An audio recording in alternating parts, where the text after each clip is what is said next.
district, you know the Pope listens. Dynasty our religion, for the blokes missing. On all of these trades, on all of these plays, on all of these grades. By the end of the day, y'all getting played. So what you gonna do next? Try to fill up that flex? Send the homie a text, that trash offer's the best. You try to make it complex, then they text you back. Now all of a sudden they don't make any sense. Broaden your horizons, boy. Dynasty's not for the Simons, boy. These trades not for consignment, boy. Respect your opponent, y'all some piranhas, boy. This my advice, from me to you. Open up your cute little podcast queue. Search up GOAT District, my dude. Pop it in your ear, man, y'all know what to do. It's the... And I always be trading. And I always be trading. And I always be trading. Y'all try to betray them, but first you gotta bait them. Fish.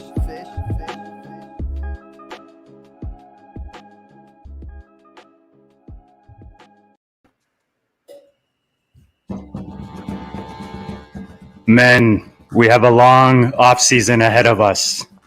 As GOATs, we must continue to work, whether we won our dynasty teams or whether we lost. We must build, we must draft, we must trade. And who will we follow through this season? We will follow Lord McDowell. Lord McDowell, welcome to the GOAT District, my friend. Man, that's a lot to live up to, but yeah, glad to be on here with you guys. Man, Gabe Gearing is the best, isn't he? Gabe is the best. Love that intro that you guys have, and ready to talk some Dynasty tonight. Always appreciate your time, man. You're definitely one of my favorites. I always have to tell the story. You're like literally one of the first guys in Dynasty that I interacted with on Twitter. DLF, obviously, one of, when you look back in the day, it was literally the only site Dynasty-wise that you could find one of anyways. So big fan of you, all your work that you've done. Appreciate everything you've done for the industry. And I definitely want to start off just by expressing that. That's awesome. Thank you so much. Definitely appreciate your all support and everyone's support. It's been a fun ride. We're ready for another Dynasty off season. Yeah, man, it's a fun time. Dan and I share some teams, and we compete against guys like Theo, and we're starting to talk a little bit in the DMs. Get the rosters tweaked. Start looking at which draft picks we're going to move, players we want to move. And that's what we're going to do tonight, guys. It's all Dynasty. It's that time of year. It's Super Bowl week. We had a huge show yesterday, guys, with Davis Maddock coming on, and we got deep into the first 77 FFPC dollar best ball. We dove through that, picked through that draft board. So go back and check that show up from yesterday. We've got Ryan on today, of course, to talk Dynasty, and then we go from Godfather to Podfather tomorrow with the Podfather on at 2 p.m. Theo. Yeah, 2 p.m. 2 p.m. Little daytime Super Bowl week GOAT District special. Matt J. Podfather. The Podfather, Matt.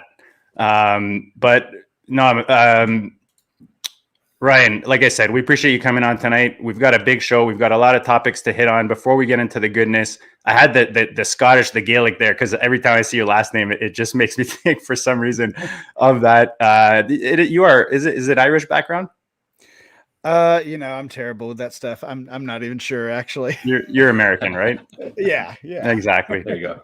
So before we get into the goodness, just remind the peeps where else they can find, all your goodness. Obviously you do. I was even looking through your tweets, and I think sometimes we take for granted just how good the quality of your tweets are. You look through some tweets and, you get good ones here and there. You put out some good tweets, some good polls. We'll go through a couple today, but just remind the people where they can find all your goodness these days. Sure. You can follow me on Twitter at RyanMC23. Find all of my written work and a couple podcasts as well at dynastyleaguefootball.com. And then also the co-host of the Locked On Dynasty podcast with Matt Williamson. Nice. Yeah. And I got to say, Ryan, obviously one of the nicest guys on Twitter, one of the community builders, without a doubt.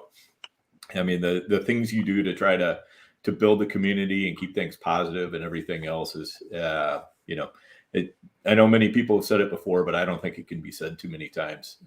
It's really needed and helpful. And thank you very much for doing that. Yeah, I'm glad to. I appreciate the words. I love Twitter. I know some people feel the complete opposite, but I love Twitter. It's brought me, that community has brought me some great friendships, and of course, I've been able to grow in this dynasty and fantasy space. So if I can, give back even in any kind of small way, I'm glad to. Yeah, we're definitely lucky to be part of this space. All of us, Ryan being a pillar, and all of us enjoying the ride. But it's definitely a good Fantasyland's a good place to be. The vibes are good. Most of the vibes are positive, obviously, like you said, and it's all about your attitude, right? You go in with a good attitude, Ryan, and that's what you get back. And we appreciate you for that, guys. Smash the like button, smash the subscribe. Before we get into the goodness, I'm just curious, as the Dynasty Godfather, what is your favorite time of the year? Is it right now when people start mixing in the rookies? What's your favorite time? Is it when players are on the field? What do you prefer dynasty-wise for fantasy? Man, it's funny because I almost put out a poll basically asking this the other day. Dynasty players, do you prefer the off season or the regular season? I don't know. It's like asking to choose between your kids, right? There's no better sport than the NFL. So it's hard to choose the off season, but for dynasty players, there's just so much goodness. The combine coming up in a few weeks. I'll be up there for that. Fortunately, that's going to be a good time, and all the other stuff that comes after free agency, the draft. If I'm picking one, I'm probably taking the off season, but obviously they're both great. And that's what makes dynasty great is it's year round. You don't have to choose one or the other. You get it all. Yeah. I feel like the off season, you can kind of go at your own pace. Whereas during the season, you're more reactive as opposed to being proactive. And it's same with doing the shows and, the topics you're touching on, you're usually reacting to something that's happened. Whereas, you kind of get to breathe and think between topics and things that happen, like you mentioned, the draft and the combine and so on. So it's a tough one. Like you said, it's like choosing between your kids, right, guys? Yeah, without a doubt. I mean, I love all the different parts of the dynasty season, but for me, there's nothing better than as you're starting to come down the stretch run of the season. It's kind of almost like a NASCAR race. Everybody's kind of trying to shoulder for position, and they're trying to work deals with the teams that are falling out, and who can shore up their lineup the best to, try to bring home the championship, and just, everything that's going on there. It's just like it's all happening at once, that makes it kind of my favorite part. And even if I'm not in the playoff chase, just kind of being able to kind of bid out some of my players that, I'm ready to turn over and, see what I can get for them. So it's a fun time of year. The trades are usually starting to happen pretty thick right around then. It's one of those main trading times, just like, during the rookie draft and often during the combine too. So that's where I'm at. But like I say, I love it all. Yeah, I love rookie draft season. I think it's just awesome. I love when you're on the clock, able to make moves. I love when you get yourself in a position to, have the draft picks you want, and you have the flexibility to, add to a good team or to potentially rebuild it. I love that aspect. And then like you, Dan, if you play this, you're playing to compete. And I love the stretch run as well.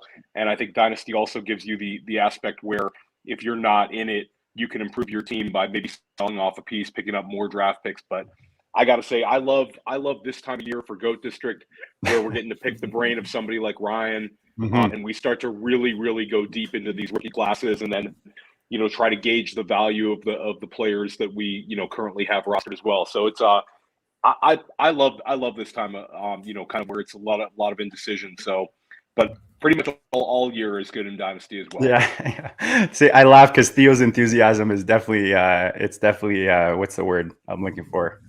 Dan, help me out, man. I'm already brain farting early. Contagious, exactly. I picture him like he's at least 2-3 times a day telling us about a trade that he's either working on or that he's put through, and especially the last few days, that we're talking rookie picks and stuff, and he's trading 23s and 22s, and it's just, I picture him like when my daughter has a bit too much sugar, it's just like running around, just happy. I had one I know Ryan will like. I flipped the 112 in a non-super flex for a 2023 one. So I feel like that's the move to make these, and I was able to get it done in one league. So that one felt pretty good this week. Yeah, it's going to be a weird year. Well, we'll get into it. I'll say yes. I'll say it. Well, let's like I said, guys, smash the like button. That's your way of supporting the show. Subscribe to the show, share it if you can. Obviously, we bring in guests like Ryan. We're going to get into the goodness. We're doing the Dynasty Masterclass, guys. Theo, why don't you kick this off, man? First question. You're talking rookie picks already. Why don't you just, lay it on the table? Yeah, so it's an interesting rookie class. We've had so much success with the last few rookie classes. How are you valuing this 2022 rookie class and rookie picks in general?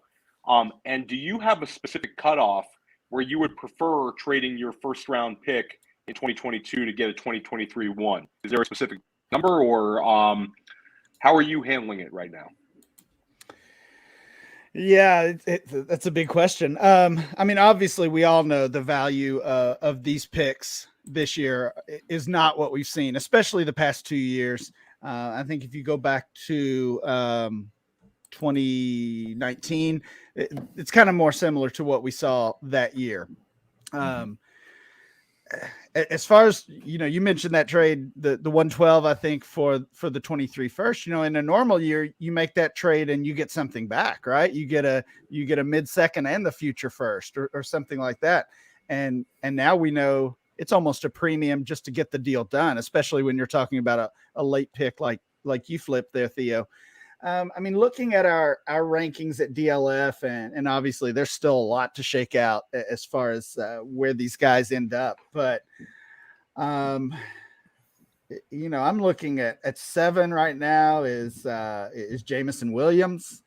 So we're talking mid first rounder for him. If I'm going much below that, I'm starting to look towards 2023.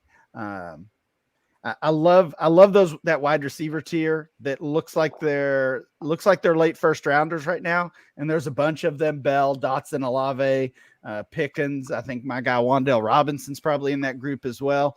But 2 of those are going to be bust, right? 2 of those are going to probably end up as mid to late second rounders, not late first rounders. And 1 or 2 of them might end up higher in the first as well. So there's just so much still to shake out. But if you can get that future first for the 112, the 111, certainly I would say the last 3. Let's say 10, 11, 12. I think that's an easy deal.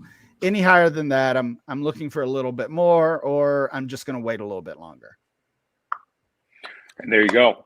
And so you seem to be also valuing the beginning of the second round a little bit because of the indecision with where we're at on wide receivers. Well, of those names I mentioned, I like them all. We'll wait and see what the NFL tells us, if they like them, if they're worried about Pickens' injury or somebody too small or whatever, or too slow. We'll find out at the combine.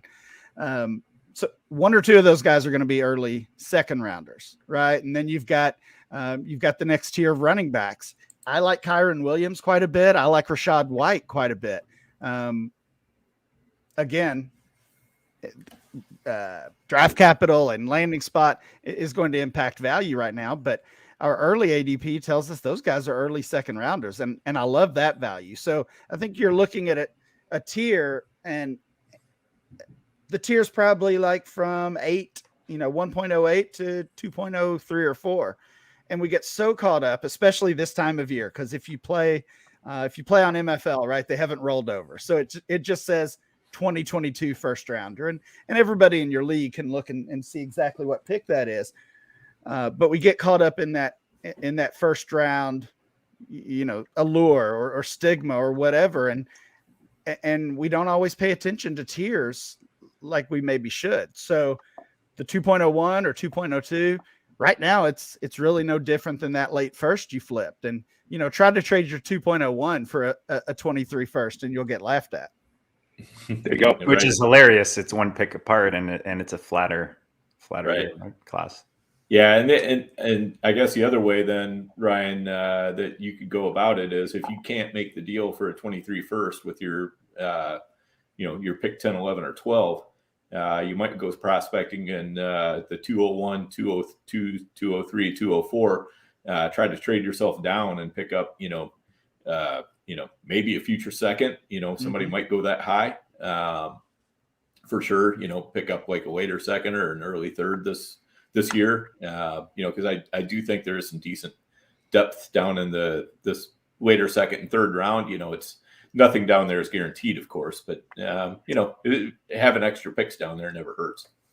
Yeah, and a lot of times, if you're just set on getting those 23 first, and again, most of the leagues we play in, there's no secrets, right? Everybody knows that 2023 looks like it's going to be stacked, and it's certainly better than, or expected to be better than what we've got this year. So the 23 first are not going to be cheap, but sometimes if that's the goal, it's easier to trade the late first for a player and then eventually make that flip, right? Trade that player or trade another player that's now a depth piece for the future first. And you mentioned tiers. Have you started breaking down your top rookies into tiers at this point, or is it a little less clear for you, or do you have a specific, few guys at the top? How was you see it shaking out? Yeah, I mean they're really jumbled for me. I probably watched less college football this year than I have in years, and I used to kind of be the Devy guy, and I still play in Devy leagues, but I just kind of got to a point where I couldn't do it all. So like so many other dynasty players, I'm kind of playing catch up a little bit right now, but it's pretty chalky for me right now. I like Drake London a little bit more, it seems, than other people do. I think he's closer to the top tier for me. But Burks and Hall and Spiller are there, obviously. I think London is probably with them, or at least very close. And then it's pretty wide open after that. I talked about those wide receivers that are in that late first, early second round range. To me, they're all jumbled. I love Wan'Dale because I'm a Kentucky fan. So certainly, admittedly a little biased there, but I think what he can do, not only what he showed at Kentucky this past season, but what he showed at Nebraska his first 2 years, because that's when he was running the ball, right? They were using him as a running back and a wide receiver. That's what he wanted to get away from. He wanted to show off specifically wide receiver skills, and it worked out. Now he's a day 2 pick, and he was able to declare early. But what we know, the NFL is a copycat league, right? Like that's a phrase you always hear because it's true. And when you look at the success of Deebo Samuel, you look at what Cordarrelle Patterson did. A lot of other teams are going to try to find that guy who can carry the ball and catch the ball. And Wan'Dale's, I think, the obvious guy who can do that.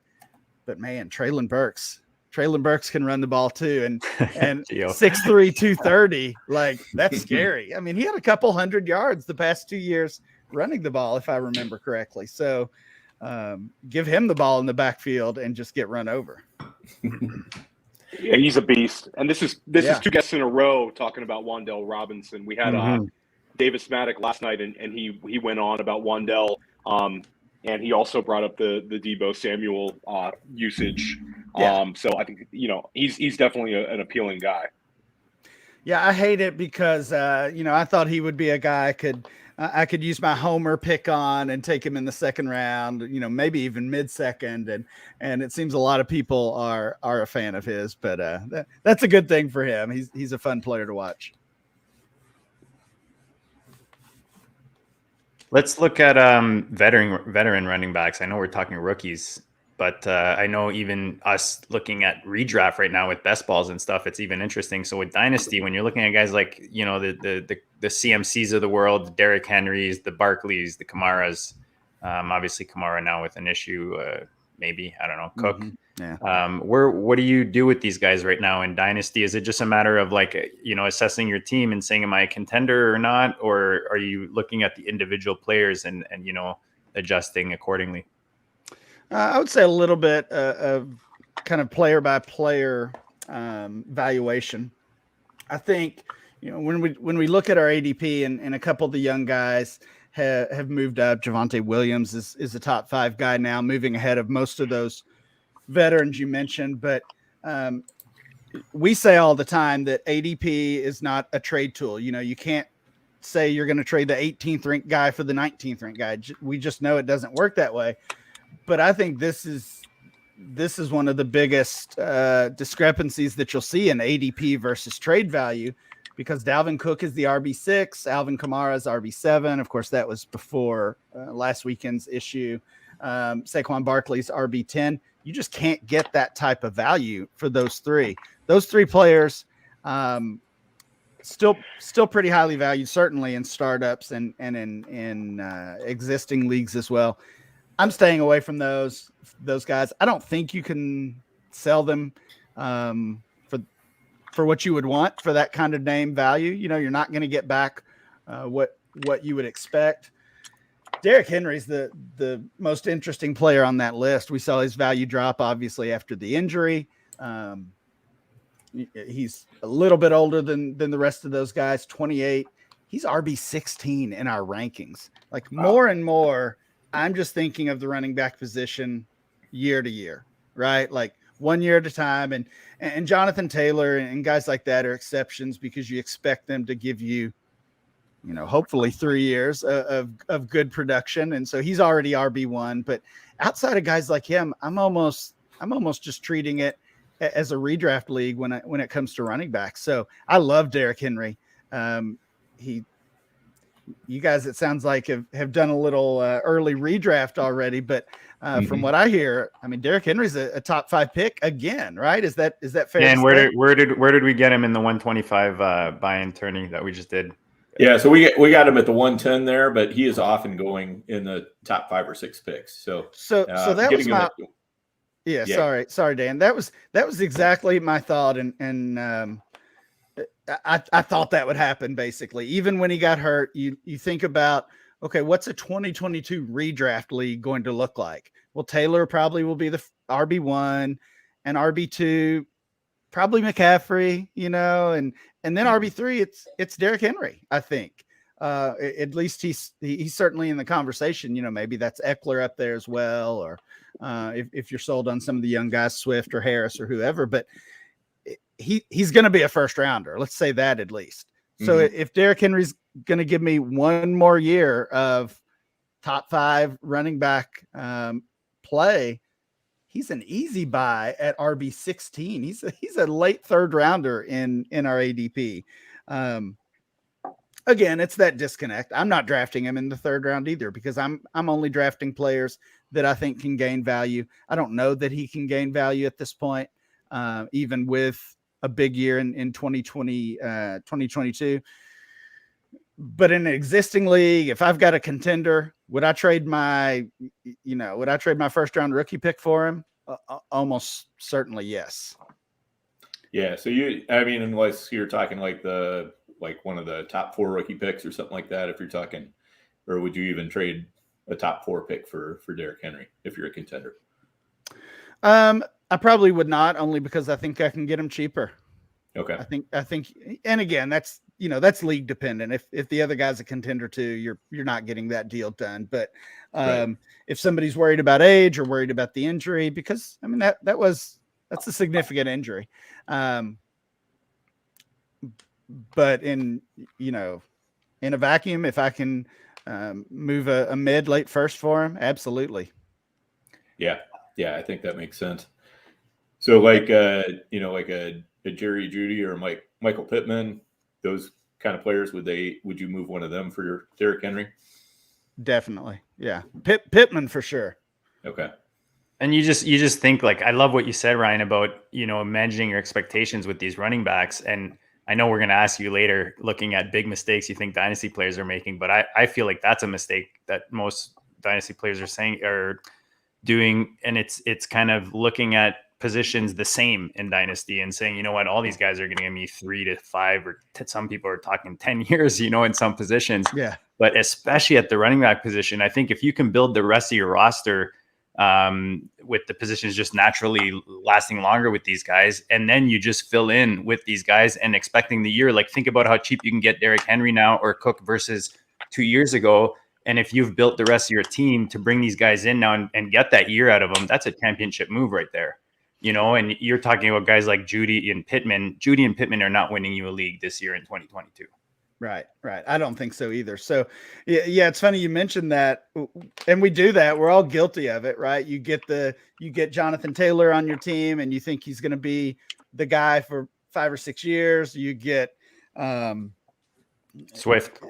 Yeah, you get Swift. Or the quarterback position, I think, is really where we do it, right? Oh yeah. Justin Herbert, my quarterback for the next 10 years. Mm-hmm. And I mean, maybe, certainly could happen. But I did a study one time because I kept hearing that. And honestly, I kept saying it myself. I took a full redraft or a full dynasty startup league that we had participated in. And this was years ago, but I think it was either 2 or 3 years out. I looked at who was still on the roster of the team that drafted them. And it was like 85% of the players were gone, either dropped or traded. Right. And honestly, that number is probably low if you're in a really active league, because, we're making moves, or we're dropping players. We're making trades. So to look at a guy, no matter how young he is, no matter how good he is, and say he's going to be your guy for 5 or 10 years is just kind of silly. Honestly, you'll be lucky if that league's still around in 10 years. Mm-hmm. So, I mean, I've always been kind of the, the ageist, and I do like to build my teams around young players who I think can gain value, but you've got to be realistic at some point when you're ready to contend, and you can't be afraid of veterans, especially guys like Derrick Henry. Would there be a particular veteran back you'd be looking to get out from under? Maybe your favorite sell of this group? Well, I mean, Kamara would have been my answer for sure. Like, I'd rather have Zeke than Kamara. Oh, wow. That's a hot take. Prior to Vegas, that's a hot take. Prior to Vegas, I would have rather had Zeke. I'm pretty sure I've got him ranked. They're ranked closely, but I'd rather have Zeke. He was more productive. And, do you want the running back in the Cowboys offense or the Saints offense?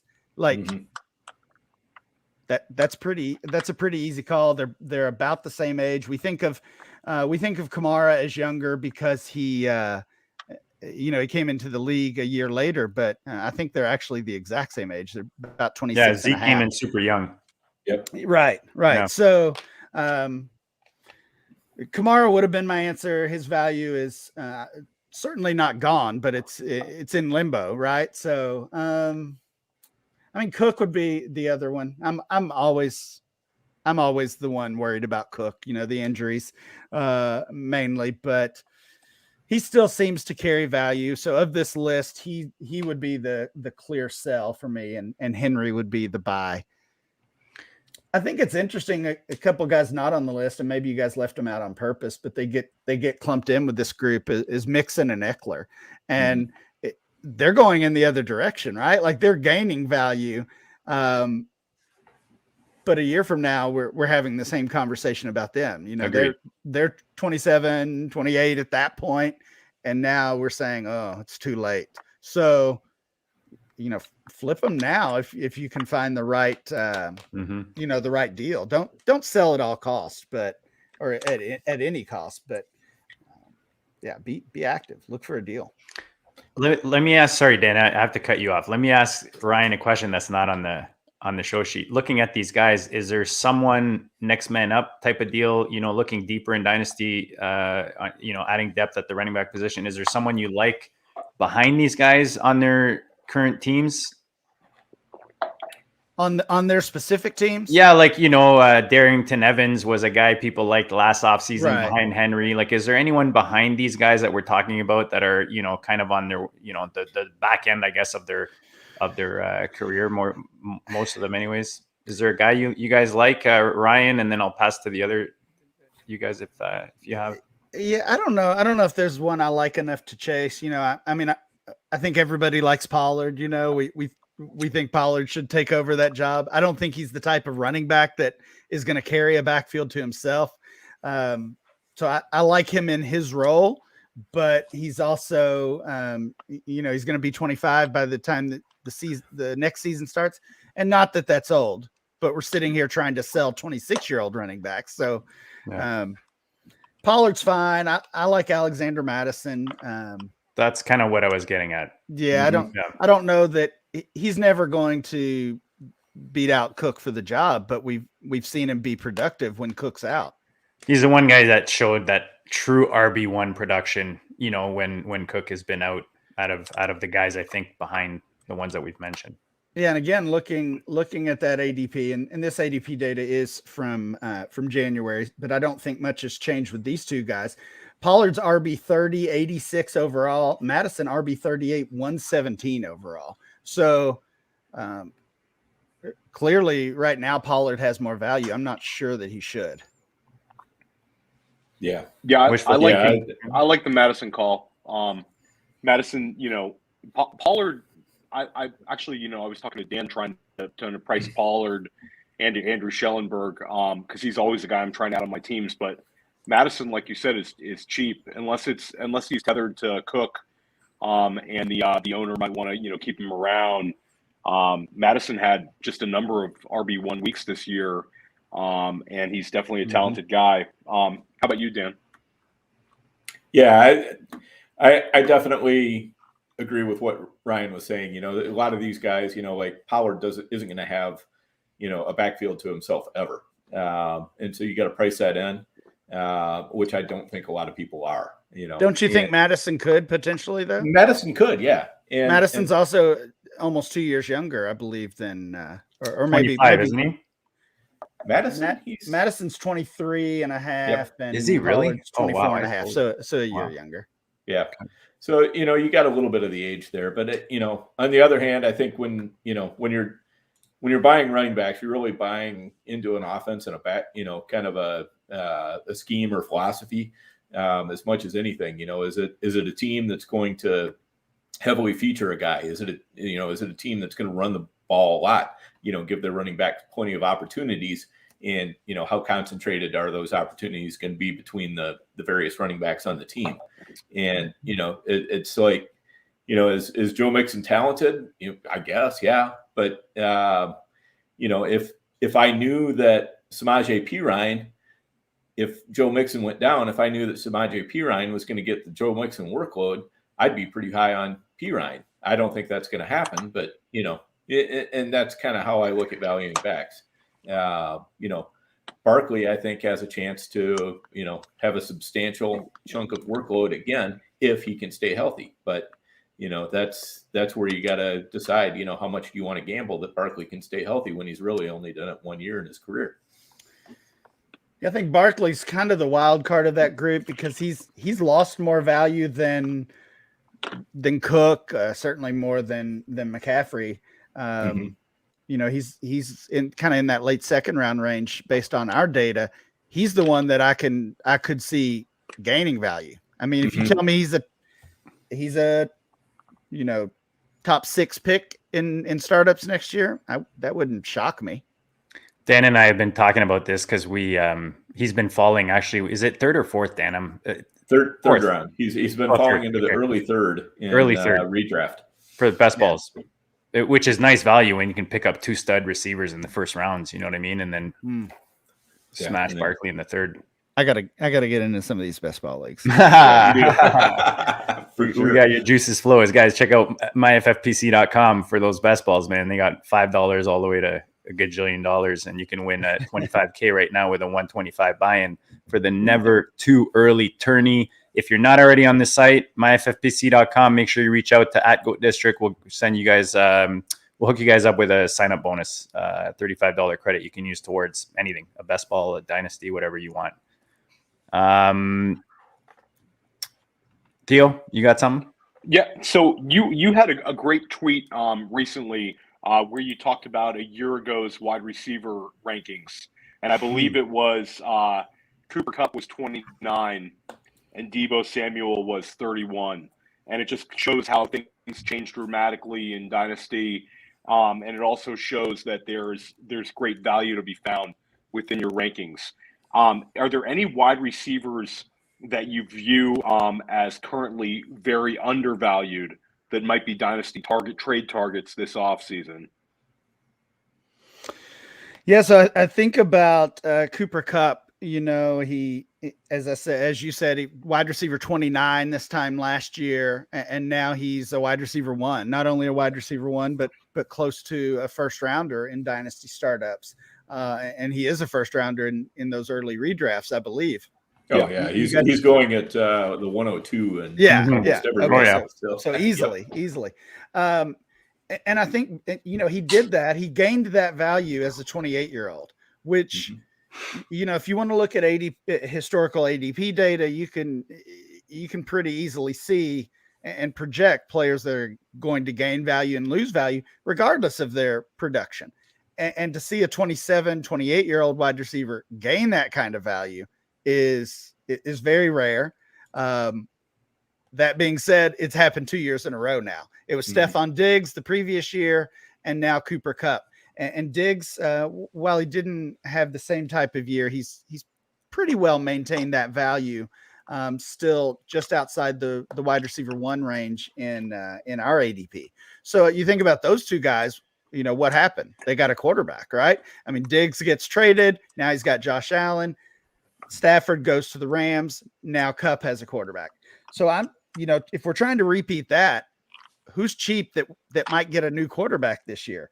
Allen Robinson's the wide receiver 31. I mean, we've been begging for this guy to get a quarterback since he came into the league. It still hasn't happened, but hopefully this year's the year. He's a free agent. Where's he going, Ryan? Where would you like to see him go to get value? Like a Charger or something like that. I mean, the good thing about him, and really the good thing about all these guys I'm going to mention, almost anywhere, right? Because it's been a horrible situation. Can only get better. Right. We thought it would be better with Fields, and maybe it would be down the road, but he clearly needs a fresh start. So Allen Robinson's the wide receiver 31 right now in our ADP. Cortland Sutton, this is the one that everybody's watching, right? Get Denver a quarterback. They hire Hackett. Maybe it's Rodgers. Regardless if it's Rodgers or if it's somebody else. Oh, Ryan, I've got some nice Bronco stacks in my best balls. Don't worry. Yeah. I bet you're not alone in that. No, he is not. We're all trying to figure that one out. But Sutton down at wide receiver 34. He's obviously a player, and Judy is as well, but Judy's a little more expensive. Both of those guys, I mean, the day they trade for Russell Wilson or Aaron Rodgers, or they draft, they move up and draft Malik Willis, Kyler Murray, top 5. Oh, I mean, it's starting, right? It's starting. That talk is starting. But the day they get a quarterback, these guys are going to double in value. So you've got to, whether it's your early best ball leagues or you're talking dynasty, you've got to kind of make your call right now on those guys. And I should have started with this guy because he's my favorite, Juju, wide receiver 40. Come on. Love that. Yeah. Great. Yeah, that's a good one. And you could also see Brandon Cooks get traded. And that would probably boost his value somewhat, because I mean, it's amazing what he did playing for Houston this past year. I mean, the guy he keeps churning out, kind of that low wide receiver 1, high wide receiver 2 seasons every year, pretty much, no matter who's throwing to him. Yeah, I think Cooks just has that. He's just got that concussion stigma, right? I mean, he had so many. All we heard for a couple years is he's one hit from being out of the league, and I mean, that's scary stuff, and it's real, right? As far as we know, at least. but that makes him a major value in dynasties. Wide receiver 37. And I don't know if you heard, Yeah. guys, but he's 28. Gross. Right. But yeah, and the funny thing is too, I mean, he has not missed that many games Right. overall. I'm pulling it up here. Let's see. So Cooks played since 2014. He started 10 games. Then he started 16, 16, 16, 15, 14, 15, and 16. So, I mean, that's pretty incredible. Even with the concussions, he didn't miss that much time. Yeah. Yeah. For me, it's Claypool. Claypool's the guy I'm trying to see if people want to get out from having him. I think that it was people didn't like his attitude, and obviously the production slipped. But I think the talent's there, and it's a little bit more of your Deebo Samuel at 31 type situation where I believe in his talent, his athletic profile, his draft capital. It's all there for a big bounce back, and I think this might be the cheapest we'll see him for a number of years. That's why I hate going last, man. All three of you guys fucking took my Claypool and Juju to me are two of my favorites right now. I'll throw a couple other ones, just especially doing the best balls I find are going super cheap. And then I really don't like this guy, especially last year. But if the Giants somehow turn anything around, I mean, Kenny G, we could see a resurgence. He's also that ugly 28. And then Curtis Samuel in Washington, if they get the right quarterback, I mean, obviously he injured, but they brought him in for a reason. They paid him. So you'd think that they would, talking about the copycat lead, you think maybe they try to play him like a Deebo type of player out there in Washington. The commies. Go commies. Yes. Better better dead than something like exactly. that. I don't know. Exactly. So I touched on mistakes, Ryan, and kind of going a bit, taking a step back, going macro. You being the dynasty, Godfather, meaning like the experience, you've seen it all. You're in the trenches. What are three big mistakes that you see dynasty players still doing today? I think there's kind of a range of mistakes, right? And there's a lot of them. I can think of more than three, and we could even narrow it down to this time of year if it applies. Sure. Yeah. I think these all fit kind of off-season mistakes, right? And I mean, if you think about it as kind of that sliding scale, like some dynasty players are totally checked out right now. They're not following the news. Maybe they're watching the playoffs, but they're not looking at rookies. They're not, they don't know who's a free agent and who's not, like they're just checked out basically. So that's like on this side, right? And over here is the guy who's worried about who his RB2 is in 2022. Like those are two ends of the spectrum, but neither are a good thing to do right now. I got a trade question the other day, and the guy said, I really need to nail down my starting tight end for next year. And I was like, no, you don't. Not right now.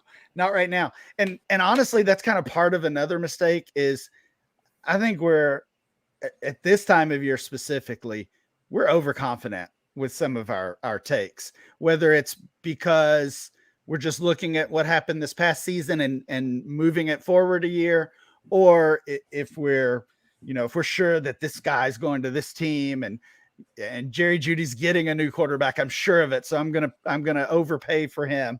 I think we kind of lock in these ideas before they happen, and then they don't always happen. So that's another that kind of comes to mind. So are you more of a, I'm totally taking away one of my questions that I put in there for later, but are you more of a, like Dan, like more, you rather wait to see what happens in a situation versus try to guess and then act on what your hypothesis is? It's really situation by situation. Okay. I mean, I think again, Denver's the fun one to talk about. They've got to get a quarterback, right? They have to. They've made all the changes. They've got all the other pieces in place. I don't know. I have no idea if it's going to be Aaron Rodgers. None of us really know that.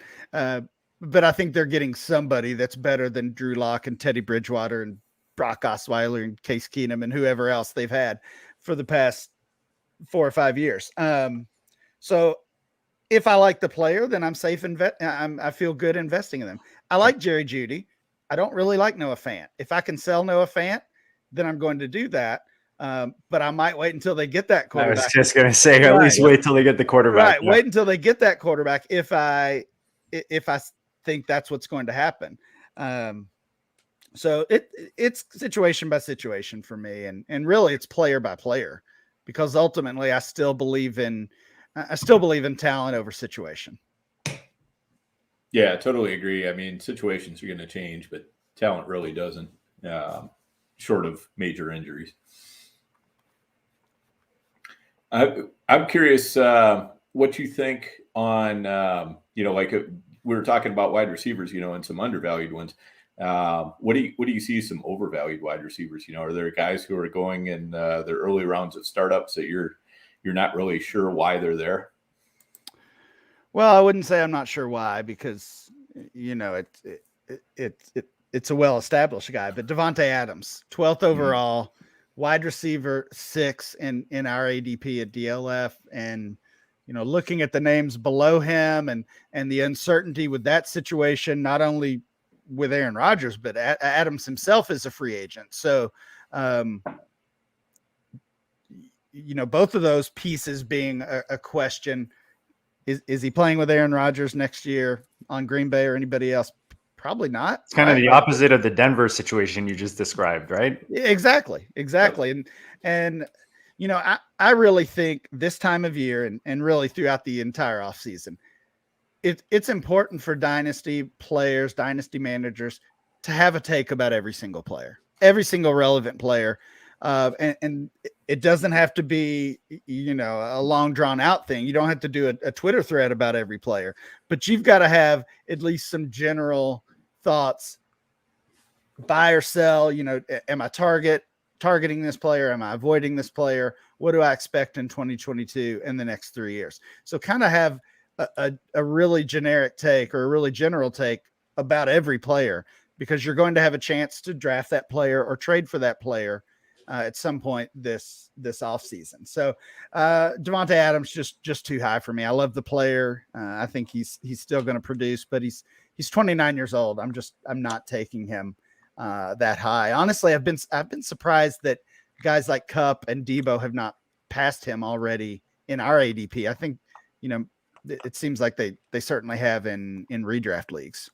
Yeah, for sure. Well, Debo is, I guess in redraft, Debo is still going behind Adams for the most part. Oh, okay. But draft him there. Yep.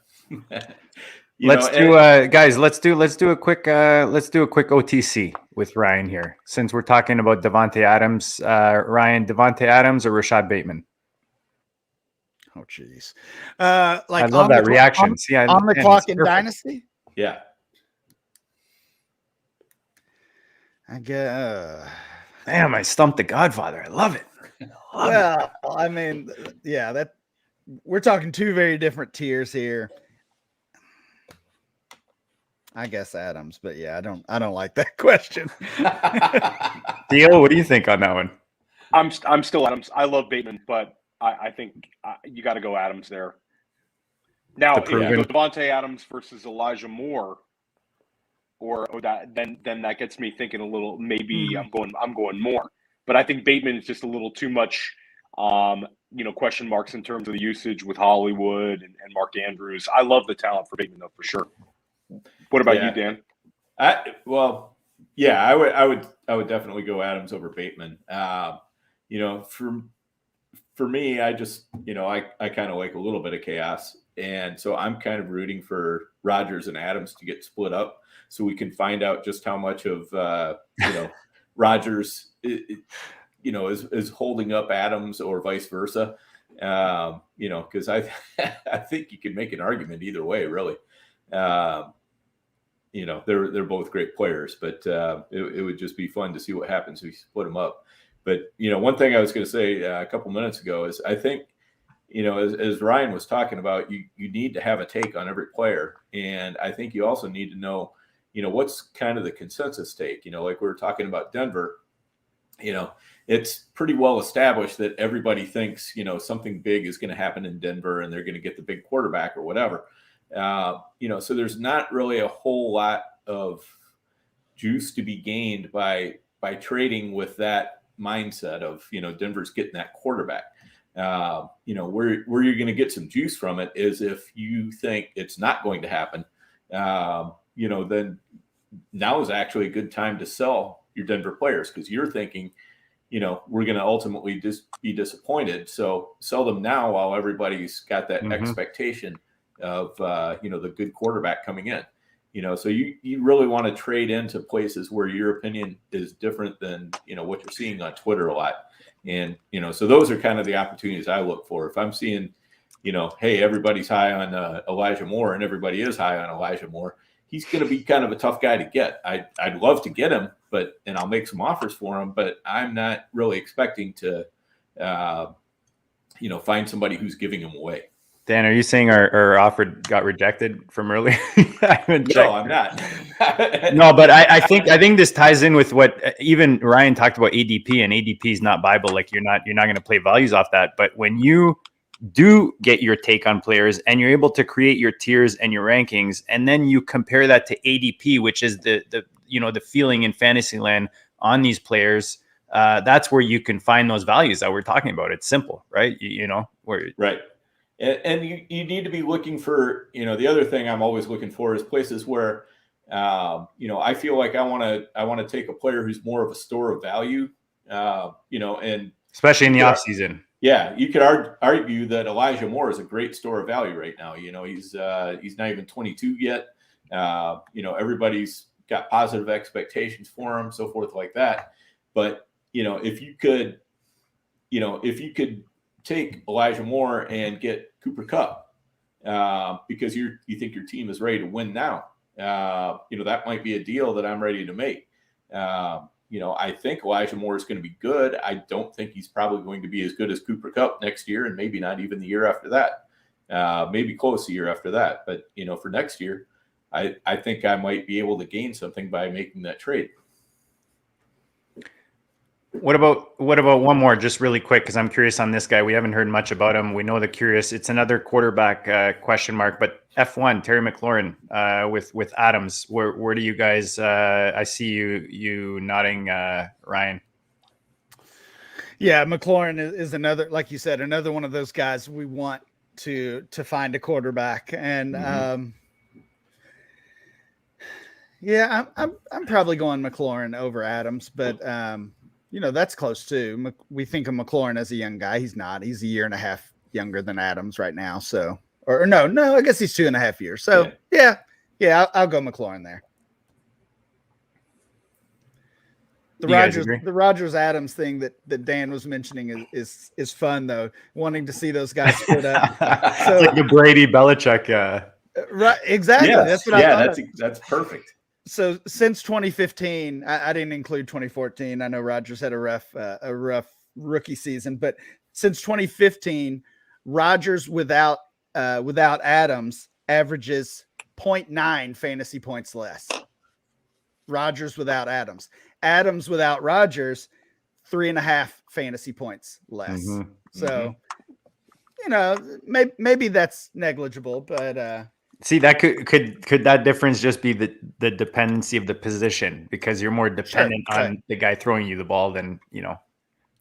Yeah, it definitely could be, but if you're putting Davonte Adams with Teddy Bridgewater, different things are going to happen than what you were hoping for. And Green Bay's had some bad backup quarterbacks over the years. Yes, they have. Without a doubt. Yeah, they've got one right now. I was just going to say, is that a Jordan Love comment? I like Jordan Love as a dynasty buy, but I'm not very confident in his future. So somehow those things work together. Yeah, he's cheap. He's super cheap. Super. Right. I asked Dan, like, it was the last round, Dan, in one of our drafts, and I was like, would Jordan Love be an option there? Because he's still sitting. Was this super flex, Dan? I don't think it was. I think it must not have been. Yeah, if it must not. Super There's Flex, no way. I would have been going, oh yeah. Yeah, no, there's no way. But even if you look at one QB, some of the guys going at the end, you know, Jordan Love, but he just didn't show anything, you know, so it's hard to kind of. I mean, right now, again, I'm just quoting our Dynasty ADP at DLF. Right now, he's going ahead of Daniel Jones. Ooh, wow. Ooh. It's like kind of weird. I hadn't noticed that. Yeah. Wow. And that's where you want to feel that sentiment, right? Yeah. With the ADPs. So, you know, where you can get a bit of value there, maybe, you know, if you got Teddy. Yeah. I mean, of course, you got to remember ADP is not, you know, the be all end all either. No, not at all. So, especially this time of year, a lot of them are not adjusted, you know? Right. And also, I mean, it's just, you know, every trade happens within an individual league. And, you know, each trade happens with an individual owner. And, you know, pretty much you can count on wherever you see somebody in ADP, just the fact that, you know, this other owner owns this player, he's going to be boosted up about at least, you know, 5-10 spots in ADP because they're on his roster. You know, it's just kind of like all the guys on my roster are better because they're on my roster. You know, and that's kind of a thing, you know, because I find myself doing that too. And you know, sometimes I have to just sit there and say, you know, do I really value him that high, or should I just go ahead and make this deal, even though it seems like it might not be a good deal? Just because I think I might be overvaluing my own players. I really envy, and I've played with a bunch of them over the years, but I really envy the dynasty players who treat it like a stock market. They're not, you know, no real attachment to the players. They're buying and selling at the drop of a hat if they think it's a good deal for them. I'm more like you, Dan. Like I like my guys.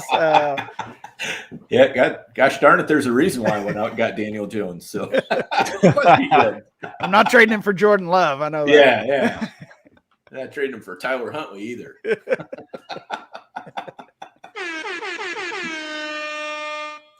All right. We talked about mistakes. What's something that you think dynasty players should be doing this time of year, Ryan? I mean, first of all, just being active. You know, I kind of noted that as a mistake, laying back, not paying attention to your team or your league. So the opposite of that, being active, paying attention to not only your league, your team, but what's going on in the NFL. So that's kind of an easy one. The other thing I think about a quote from my buddy Dwayne Brown, former DLF guy, great follow on Twitter. And Dwayne says, react without overreacting.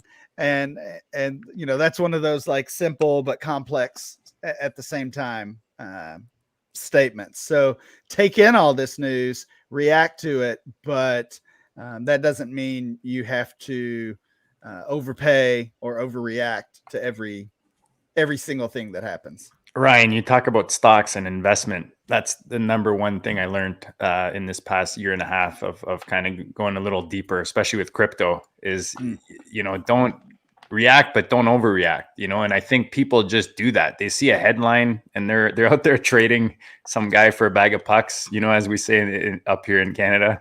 Yeah. So, you know, and Dan is, I always say this, like he's like that. He calms the situation for me. You know, he's more status quo. He wants to see what's going to happen. And I think that a lot of the times that's the best move. Well, we've all got that guy in our league who, anytime a player is in the news, whether it's good or bad, they're going on the trade block. And, you know, that's kind of easy. Shout out to Nate. I love it. Nate Kilmer. Bingo. You gotta love him, man. Best league mate. It's easy to poke fun at that when it happens, but I think there's a reason it happens, because every time a player is in the news, even if it's something like the Alvin Kamara situation from this past weekend, that's a buying or a selling opportunity, right? Like the guy in your league or the person in your league who has Kamara might be panicking. Like, do I want to buy Alvin Kamara? Do I want to draft him in the first round or second round of a startup? No way. But I'm sure going to check in with the person who has him on the roster just to gauge things, right? Like, you want a second round rookie pick for Kamara? We can do that. Or, and I mean, that deal's not getting done, but you know what I mean? Like every single piece of news, you've got to be checking in, certainly as the buyer, but as the seller too. We've had one of these studs, Theo, like every offseason. Like we've had Tyreek Hill, we've had, I can't think off the top of my head other ones right now, but like beginning of the offseason where they get in trouble or something, their value drops, and then it's like, who's going to manage this situation the best, squeeze the most optimal, value out of it. It's interesting to see. Yeah, no, I think it's oftentimes when a guy appears to be an obvious sell, sometimes for off the field stuff, that's the time you should be trying to buy low.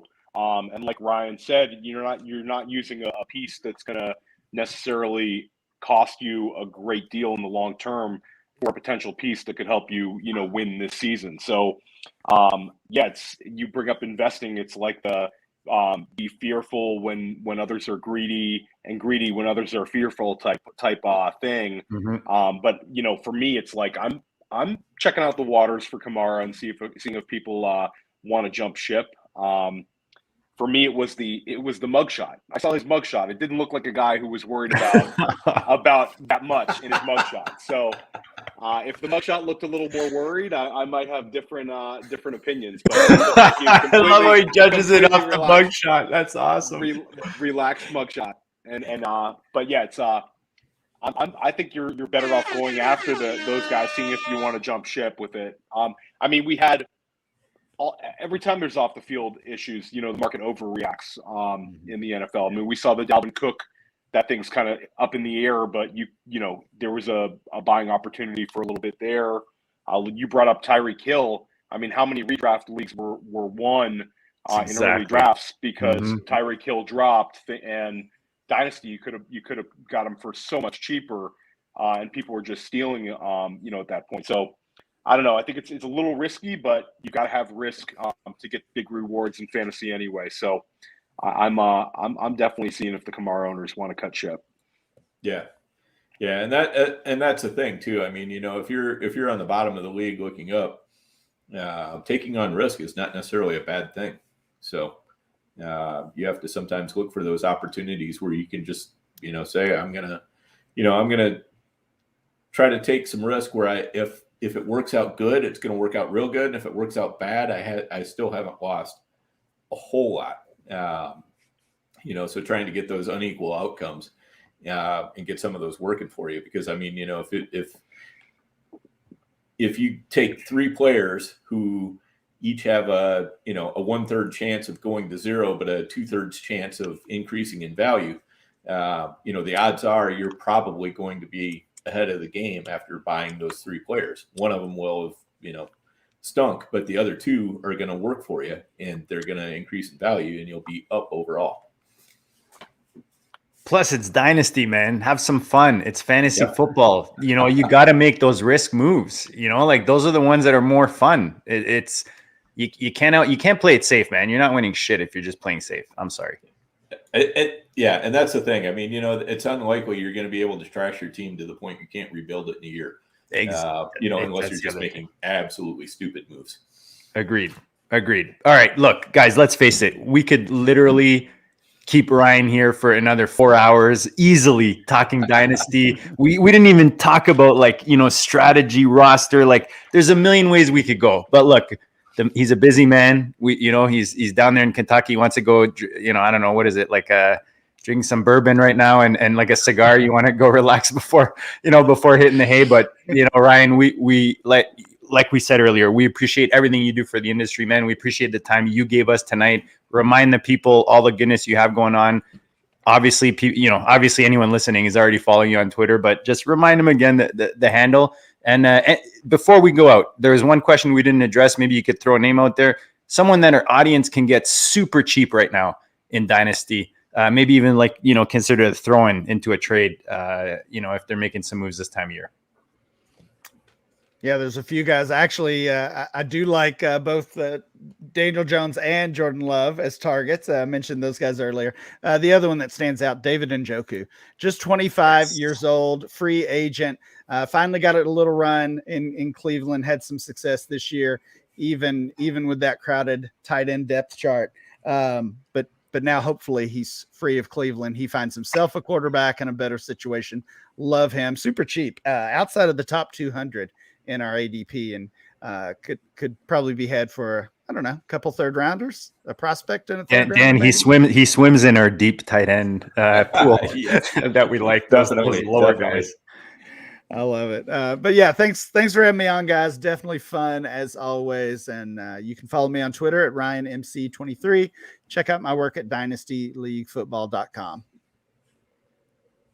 Yep. And if you've never been to DynastyLeagueFootball.com, I mean, that's basically where I cut my teeth on Dynasty.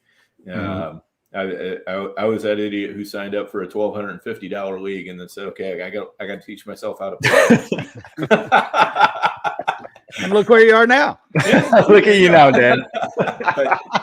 Oh man, I was deep into the forums and reading the articles and everything, for about 2 straight years.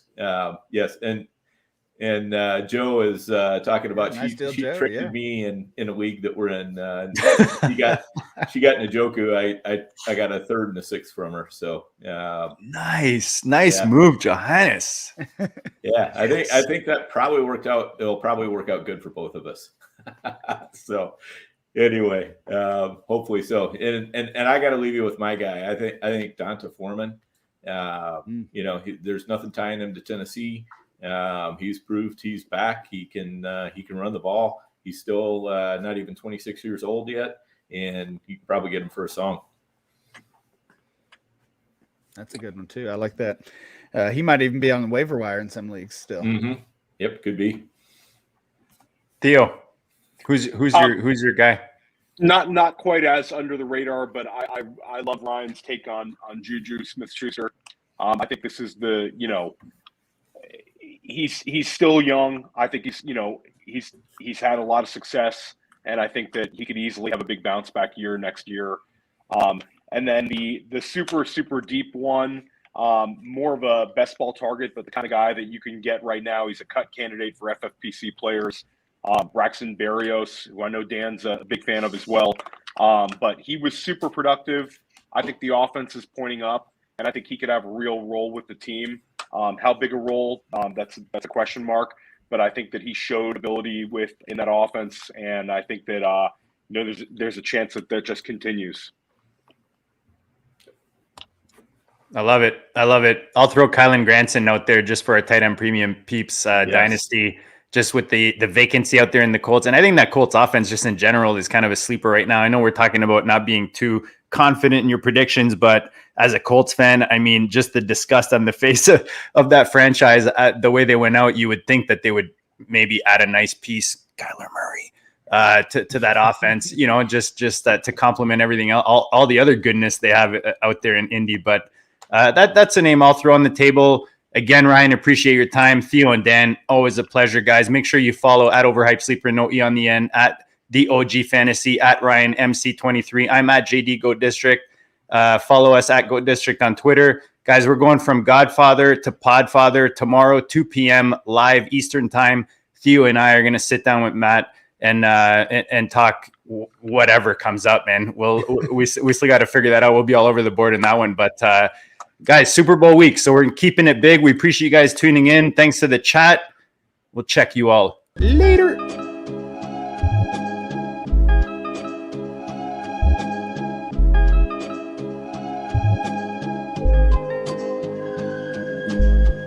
Goat District, the Pope listens. Dynasty, our religion, for the blokes missing. On all of these trades, on all of these plays, on all of these grades. By the end of the day, y'all getting played. So, what you gonna do next? Try to fill up that flex? Send the homie a text? That trash offers the best? You try to make it complex, then they text you back. Now all of a sudden, they don't make any sense.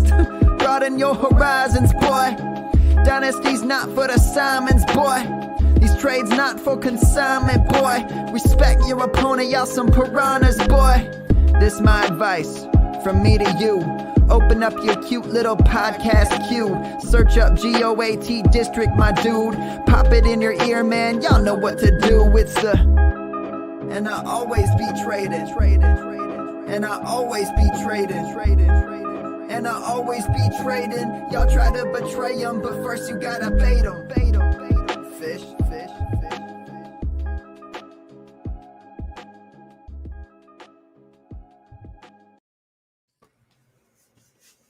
That was